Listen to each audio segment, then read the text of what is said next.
You know that feeling? The one where life throws you a curveball. Maybe it's something huge and global, like the news headlines you see every day. Yeah, or maybe something really personal, like a sudden job change or a health scare, something like that. Exactly. And suddenly the world just feels unpredictable, unstable, and you just wish desperately that you could grab the steering wheel and, I don't know, force things back to how you want them.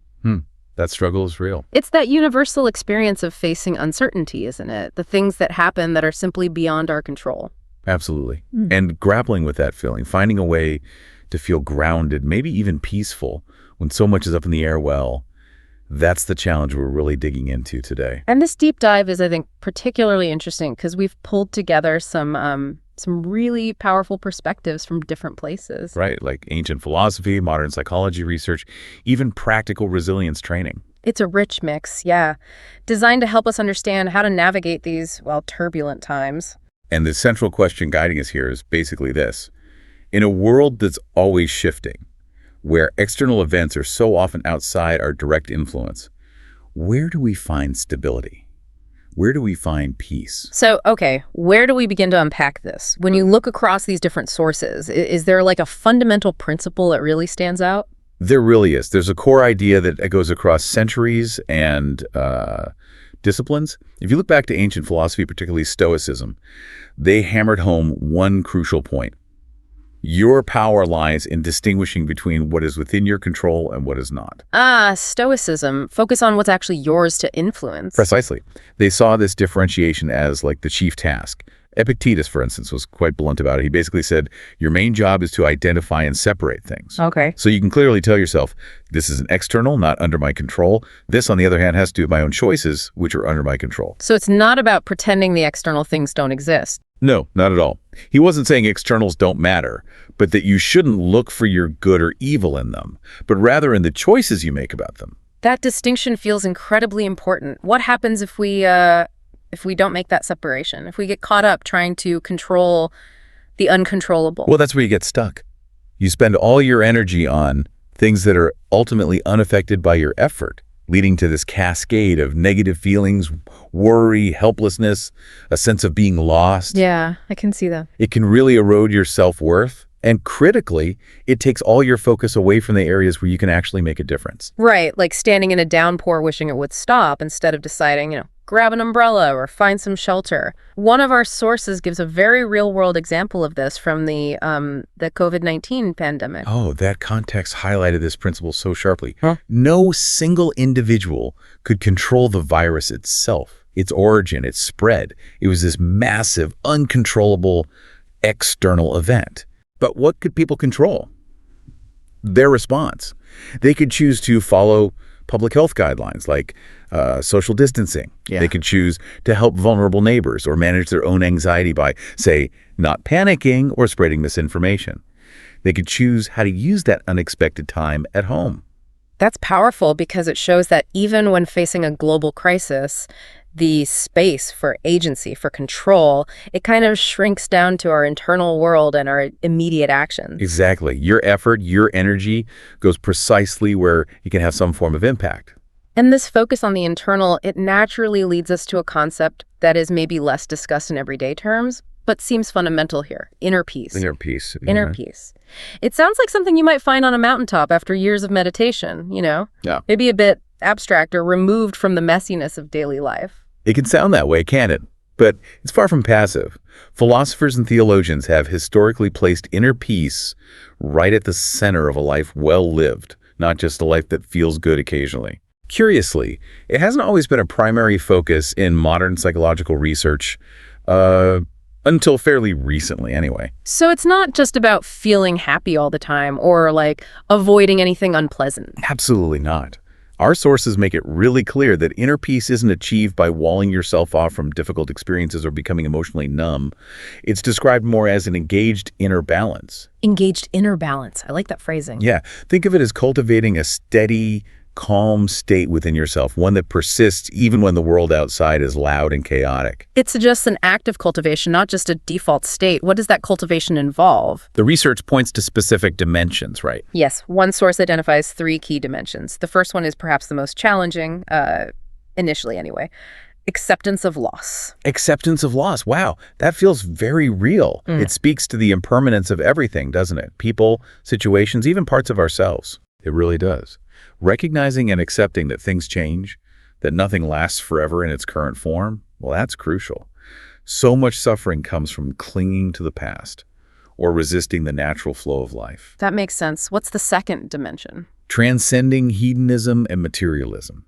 This is about shifting your focus away from the constant chase for fleeting pleasures, instant gratification, or piling up possessions as your main source of well-being. And that feels incredibly relevant in a lot of modern societies where we're constantly told that the next purchase, the next external experience, that's where happiness lies. Exactly. This dimension suggests a deeper, more sustainable source of peace found within, rather than relying on external rewards or those temporary emotional highs that just come and go. Okay. And the third dimension of this inner peace. That's the inner balance and calmness itself, maintaining a stable mental state, cultivating a quiet mind, even when faced with adversity. It's having that solid core we talked about, that steady center. So it's not about having a life free of problems, but about building the internal capacity to remain calm through the problems. Precisely. And the sources also highlight that cultivating this state often involves letting go of egocentrism, what one calls the myth of self-power. The myth of self-power. Interesting. Yeah, it means recognizing our fundamental ontological interconnectedness with others and the world. That might sound a bit abstract, but think of it this way. It's moving beyond seeing yourself as a completely separate, isolated entity who has to control everything alone. Right, like you're the center of the universe. Exactly. And realizing you're part of a much larger interconnected system. When you let go of that intense self-focus and recognize your connection to others, it can manifest in things like benevolent service, a desire to help. That outward focus, perhaps counterintuitively, often deepens inner peace. I can see that. Focusing only on your own struggles can feel incredibly heavy sometimes. Shifting some energy towards connecting with and helping others could provide a sense of purpose and maybe lighten that load. It really can. And moving from inner peace, closely related to navigating uncertainty and adversity, is this concept of resilience. Resilience. The ability to bounce back. We hear that term quite a bit these days. We do.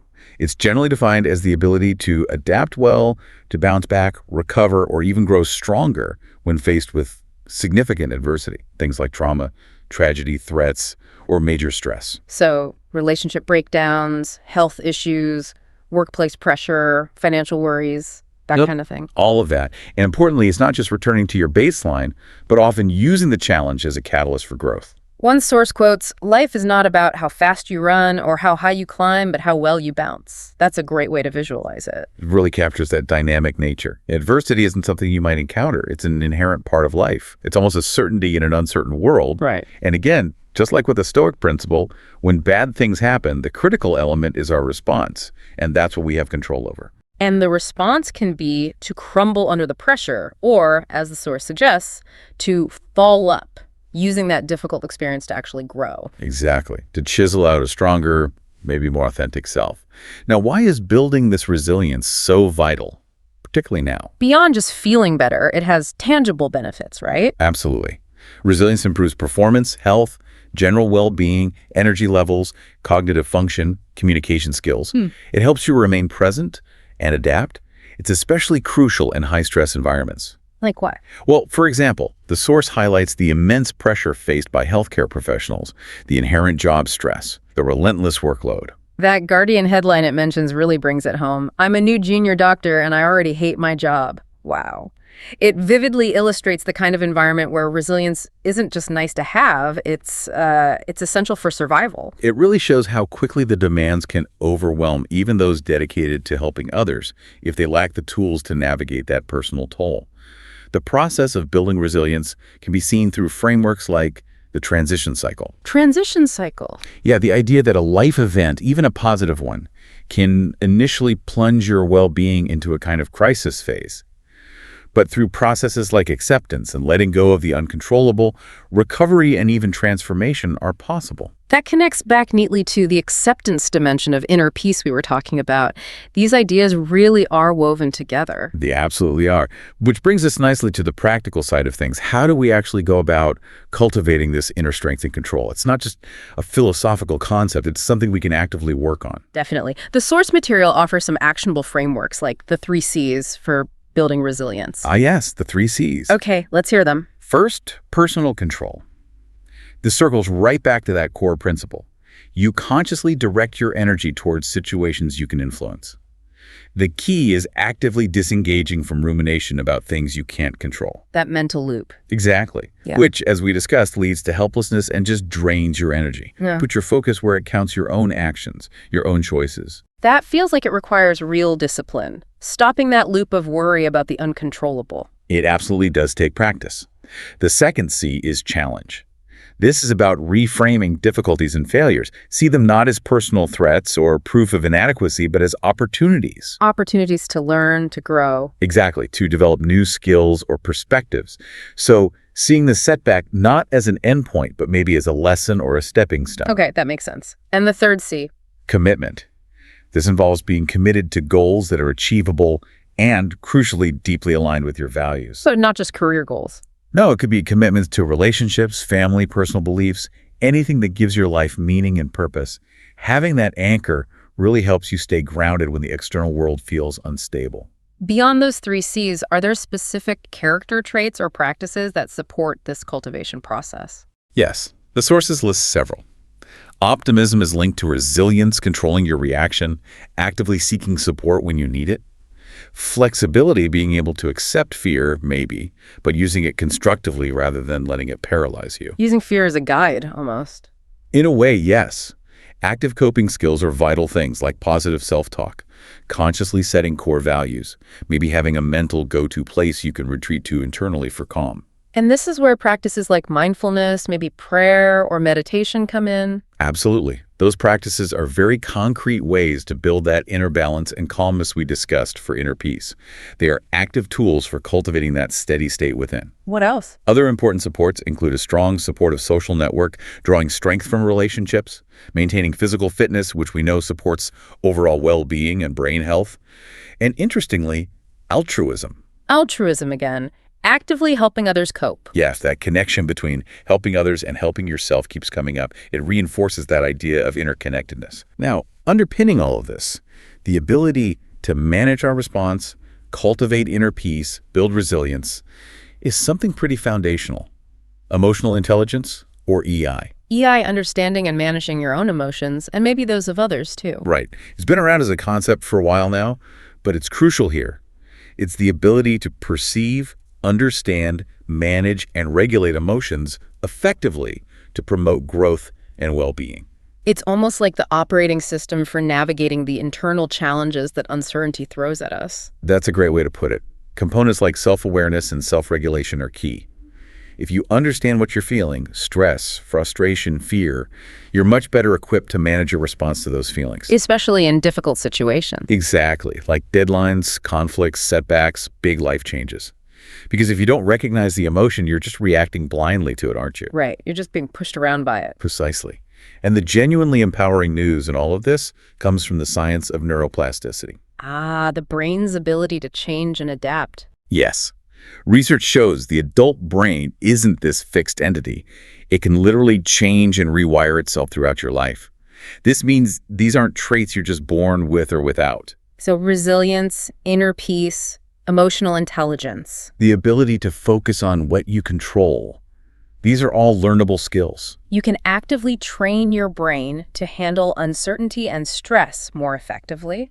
Wow, that's a significant shift in perspective. It really is. It moves the focus from wishing you had different inherent qualities to recognizing that you have the capacity to develop them through conscious effort and practice. So tying it all together, the sources talk about this as a journey, referencing concepts like my journey to resilience. That idea really emphasizes that life isn't static. It's a series of experiences, often challenging ones, maybe migrating, changing careers, personal losses, building a family. These aren't just abstract ideas. No, these are the actual crucibles where we apply these principles of focusing on control, building inner peace, and cultivating resilience.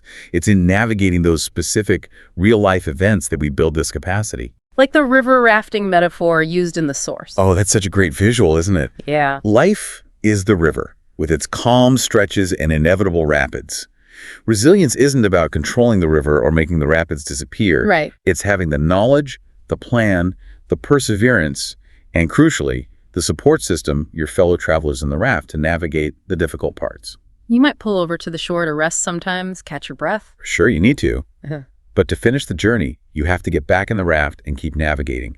It's an active, engaged process, and often the learning and growth happen most profoundly in the rapids, not just the calm water. This deep dive has really covered a lot of ground, from ancient wisdom to the science of the brain. It has. And the overarching takeaway, pulling from all these different perspectives, seems pretty clear.